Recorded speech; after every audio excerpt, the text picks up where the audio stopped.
ስለ ኢየሱስ ነው አባት። ይህንማ እነግርሃለሁ ገና ብለህ ሳትጨርሰው መስቀል ላይ ስለተሰቀለው ኢየሱስ ክርስቶስ ባየ ጊዜ ትድናለን ቃሉ። ከአንዳንድ ነው የሚገባኝ። እንዲህ የናሱ እባብ ነው ብላችሁ አስቡ። እሺ በደምብ ተባችሁ። ፈርዖን ከነሰራዊት አሰጠምኩላችሁ። እዛ በግብፅ ያሳየዋችሁ ስንት ታምር ነው ያሳየዋችሁ። ጓጉንቸር እያመጣው እስራኤልን መታሁላችሁ። ጨለማ አምጥቼ ለእናንተ ብርሃን ለእነሱ ጨለማ አረኩኝ። የእናንተ በኩር ሳይመታ የግብፅ በኩር ተመቷል። ስንት ታምር ነው ያደረግኩላችሁ። አበዛችሁት። ይሄ የመጨረሻ ነው። ንደፏችሁ አላለ። ሙሴም ስለ ህዝቡ ጸለየ። ከዛ አሁንም እግዚአብሔር ሙሴ አያገባም፣ ህዝብ አፍልቷል፣ አያገባም አላለውም። መጠቀማቸው ቃላቶች ሶሪ እሺ እንዲገባ ነው ቋንቋ መግባቢያ ስለሆነ። እግዚአብሔርም ሙሴን እንደዚህ አለው፣ እባብን ሰርተ በዓላማ ላይ ስቀል። የናሱ እባብ ነው። እሺ በዓላማ ላይ ስቀል፣ የተነደፈውም ሁሉ ሲያያት በህይወት ይኖራል። ምን ማለት ነው? ስለ ኢየሱስ ነው አባት። ይህንማ እነግርሃለሁ ገና ብለህ ሳትጨርሰው መስቀል ላይ ስለተሰቀለው ኢየሱስ ክርስቶስ ባየ ጊዜ ትድናለን ቃሉ። ከአንዳንድ ነው የሚገባኝ። እንዲህ የናሱ እባብ ነው ብላችሁ አስቡ። እሺ በደንብ ትሄድበታለህ። እሺ በደንብ ኤክስፕሌን እንድታደርግ እንድታወራ ፈልጋለሁ። የናስ እባብ ማለት የናሱ እባብ ለምሳሌ ብዙ ጊዜ በኦርቶዶክስ ቤተክርስቲያን እባብ ያለው ጳጳሶች ሚይዙት አይታችኋል። እሱ ማለት የናስ እባብ የናሱ ምሳሌ እና እሱን ሰራ። ከዛስ እስካሁን የብሉይ ኪዳንን ይጠቀማሉ። ማዝ ነው በዛ እስካሁን በብሉይ ኪዳን ነው ያሉት። ኢየሱስ ክርስቶስ እዚህ ጋር ስለ ነሐስ ራሱ ሲናገር ይቅርታ አድርግልኝ ስሜታዊ ስለሆነ እና ኢየሱስ ክርስቶስ አዳኝ እንደሆነ ኪዳን እንደተሰጠው በአዲስ ኪዳን ላይ እሱ እንደሚመጣ እነ ኢሳያስ ሌሎችም ሲናገሩ ቆይተው እነ ሙሴም ጭምር በምሳሌ ነሐሱ የእባቡ ነሐስ እየተነገረ አሁንም ድረስ በሕግ የሚድኑ እየመሰላቸው ነሐሱን እየያዙ የሚቆሙ አባቶች አሉ። ተግባባል። ክርስቶስ እሱን ከተመለከት እሱን ካመለክ እንደምትድን በልብህ አምነህ በአፍህ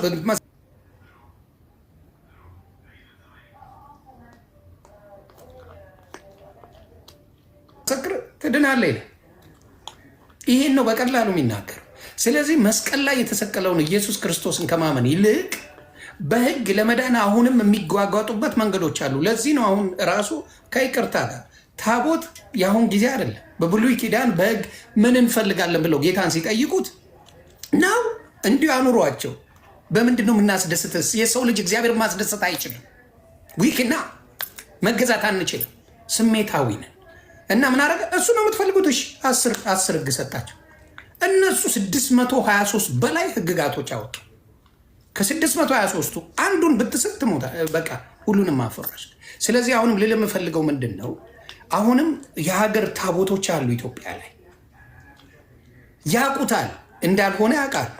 ያችን ግን ይዘው እስካሁን በህግ ለመኖር የሚሞክሩ አባቶች አሉንና በጣም ነው ማዝ ነው የክርስቶስን ማንነት መስቀል ላይ የተሰቀለውን ማንነት ከእንትን ለማድረግ ለማጥፋት አሁንም ድረስ የሚሰራበት መንገድ ነው እና እሱ ያሳዝነኛል። ያንን ለማለት ነው ወንድሜ፣ ቀጥልልኝ። በደንብ ነው የምንሄድበት። በደንብ አፕሊኬሽኑን ለስራ ብዬ ነው እና ሙሴ የናሱን እባብ ስቀል አለው። ከዛስ የናሱ እባብ መሰቀል ብቻ አይደለም፣ የተነደፈው ሁሉ ሲያያት በህይወት ይኖራል። መሰቀል ብቻ አይደለም፣ ከዛ መመሪያ አለው። የተነደፈ ሁሉ በህይወት ይኖራል አለው እና ሙሴም የናሱን እባብ ሰርቶ በዓላማ ላይ ሰቀለ። እባብም የነደፈችው ሁሉ የናሱን እባብ ባየ ጊዜ ዳነ። ባየ ጊዜ ዳነ። ይሄ የናስ እባብ ዮኒሻ አሁን ቢኖር እኛ ሀገር ምንም ያደርጉት ይመስላል?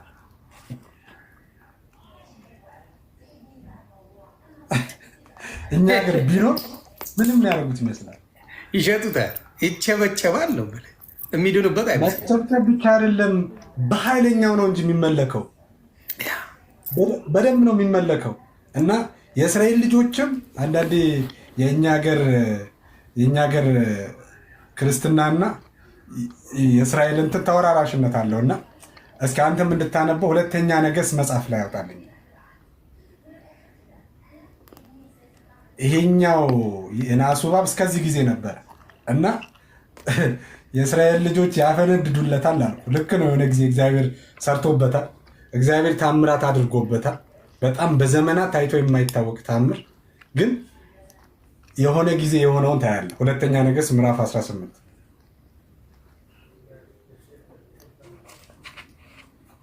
ቁጥር ስንት? ቁጥር 4 ናምበው። ቁጥር 4 በኮረብታም ያሉትን መስገጃዎች አስወገደ፣ ሐውልቶችንም ቀለጣጠመ፣ የማምለኪያ አጸዶችንም ቆረጠ። የእስራኤልም ልጆች እስከዚህ ዘመን ድረስ ያጥኑለት ነበርና ሙሴ የሰራውን የናሱን እባብ ሰባበረ፣ ስሙንም ነሁሽታን ብሎ ጠራ ይላል። እኔ አሁን ላይ እያደረግን ያለነው እኮ የመቀለጣጠም ስራ ነው። ታውቃለህ? የሆነ ጊዜ እግዚአብሔር የሰራባቸው አካላት ሰዎችም ይሁኑ እቃዎች አሁን ላይ የእግዚአብሔርን ቦታ ተክተው እየታጠነላቸው፣ ግን እግዚአብሔር ባሪያውን ላከና ቀለጣጠሙ። ያ ሙሴ የሰራውን እስከዚህ ዘመን ድረስ ማለት ያኔ ነብዩ እስከተነሳበት እስከ ሁለተኛ ነገሥት ምዕራፍ 18 ድረስ ያጥኑለት ነበረ። ይሄማ የራሴ ስራ ነው አላለም እግዚአብሔር። ይሄማ ለባሪያ የሰጠሁት ነው አላለም። ክብሩን የሚገፋ ስለሆነ ቀለጣጠመውና ነሁሽታን አለ። ዛሬም እግዚአብሔር በዚህ ቲክቶክ ላይ ነሁሽታን እያለን ነው። ብዙ የእግዚአብሔርን ክብር የሚጋፉ እግዚአብሔር በክብሩ አይደራደርምና የሚታጠንላቸው ብዙ ሰዎችን ባንነካም ትምህርቶቹን ግን እየቀለጣጠምን እንሄዳለን ማለት ነው። ይሄኛውም በአጋጣሚ ለማንሳት ስለፈለግኩኝ ነው። ወደ ዮሐንስ 3 ተመለስኩ። ስለዚህ አሁን ዮሐንስ 3 ላይ ቅድም ዘኍልቍ ምዕራፍ 21 ላይ አየን አይደለ? አሁን እዚህ ጋር ነው ሙሴም በምድረ በዳ እባብን እንደሰቀለ እንዲሁ አለ። አሁን ታይፖሎጂ ፕሪቺንግ ይባላል። በቴዎሎጂ አስተማሪዎችም ተማሪዎችም ታይፖሎጂ ፕሪቺንግ ይባላል። በብሉይ ኪዳን የነበረ የሆነ ትምህርት ይመጣና እንደ ታይፖሎጂ ሆኖ በአዲስ ኪዳን ይገባል። ሙሴ በምድረ በዳ እባብን እንደሰቀለ ታይፖሎጂ እንደሰቀለ እንዲሁ የሰው ልጅ ሊሰቀል ይገባዋልና። ኦኬ፣ ሙሴ የናሱን እባብ በሰቀለ ጊዜ እስራኤላውያን ሁሉ ከሞት አልዳኑ። ሙሴ የናሱን እባብ በሰቀለ ጊዜ የተነደፉ ሁሉ አልዳኑም። የዳኑት የተሰቀለውን የናሱን እባብ ያዩ ሰዎች ናቸው። መሰቀሉ ብቻ አላዳናቸውም። መሰቀሉ ብቻ ከሞት አላስመለጣቸውም። እግዚአብሔር እንዳለው የናሱን እባብ ስቀልና የናሱን እባብ ያዩ ሁሉ በሕይወት ይኖራሉ እንዳለው ደግሞም በሕይወት ያዩት ሁሉ በሕይወት እንደኖሩ ደግሞም እንደዳኑ ልክ እንደዛ አሁንም ይሄ ታይፖሎጂ ዮሐንስ ያመጣና ይሄኛው የተሰቀለው ኢየሱስ የሚያምን በእርሱ የሚያምን በተሰቀለው በናዝሬቱ ጌታ በኢየሱስ ክርስቶስ በእርሱ የሚያምን የዘላለም ሕይወት እንዲኖረው እንጂ እንዳይጠፋ እግዚአብሔር አንድያ ልጁን እስከ መስጠት ድረስ ዓለምን እንዲወዷልና። ያኔ ቲክቶክ ቢኖር እስራኤላውያን አይገርምም? ብዙ ኢንፎርሜሽን ቢኖራቸው ስለ ናሱ እባብ ጠለቅ ያለ እውቀት ቢኖራቸው በየቲክቶካቸው እየለቀቁ ይኸው የናሱ እባብ ተሰቅሏል ቢሉ፣ ሙሴ እኮ የናሱን እባብ ሰቅሏል ቢሉ ባያዩት አይድኑም። ያላቸው ኢንፎርሜሽን አያድናቸውም። የሚያድናቸው የተሰቀለውን የናሱን እባብ የማየት ግዴታ አለባቸው። አሁንም ስለ ኢየሱስ ጠለቅ ያለ እውቀት ሊኖርህ ይችላል። ጠለቅ ያለ እንደውም በግሪኩ የምታብራራ በግዕዝ የምታወራ በጣም በተለያዩ ቋንቋዎች እየደረደልክ ስለ ኢየሱስ ልታወራ ትችላለህ። ኢንፎርሜሽኑ ሊኖር ይችላል። ግን ያ ኢንፎርሜሽን ወደ መዳን ካልመራ ይሄ ባዮሎጂ ከቲዮሎጂ አይተናነስም።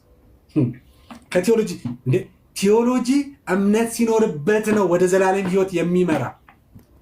እናሳ የናሱ እባብ ያዩ በሕይወት እንደዳኑ ልክ እንደዛ የተሰቀለውን ኢየሱስ ያመኑ የዘላለም ሕይወት አላቸው። እነማን ናቸው? ማንም በደለኛ ሊሆን ይችላል። የየትኛውም የሃይማኖት አማኝ ሊሆን ይችላል። ነጭ ጥቁር ሊሆን ይችላል። ወንድ ሴት ልትሆን ትችላለች። ልዩነት የለበትም። ይሄኛው የተሰቀለው ኢየሱስ ለየት የሚያደርገው ከናሱ እባብ የናሱ እባብ የሚሰራው ለእስራኤል ብቻ። ዜዶ ትችላለህ ወንድሜ፣ እግዚአብሔር ይባርክ። ዋ ይህ ከበድ ያለ ይህ ጫን ያለው መጣ የሚባለው ነው። የትም የማያፈናፍን ወንጌል እየሰበከን ነው። የትም ሄድም አይቻልም። እግዚአብሔር አብዝቶ ይባርክ። ቀጥልልኝ ማለት ስላለብኝ ነው፣ ስላላስቻለኝ ነው ወንድሜ። መፈናፈን የማይቻል ወንጌል እየሰጠን ነው። ብርክ በልልኝ። ኮፒ ሊንክ ታብታብ እንማራለን፣ ወንጌልን እንማራለን። ተባረኩ። የናሱ እባብ በተሰቀለ ጊዜ ገንዘብ ያላቸው ሰዎች ከተነደፉበት ንድፊያ አላዳናቸውም።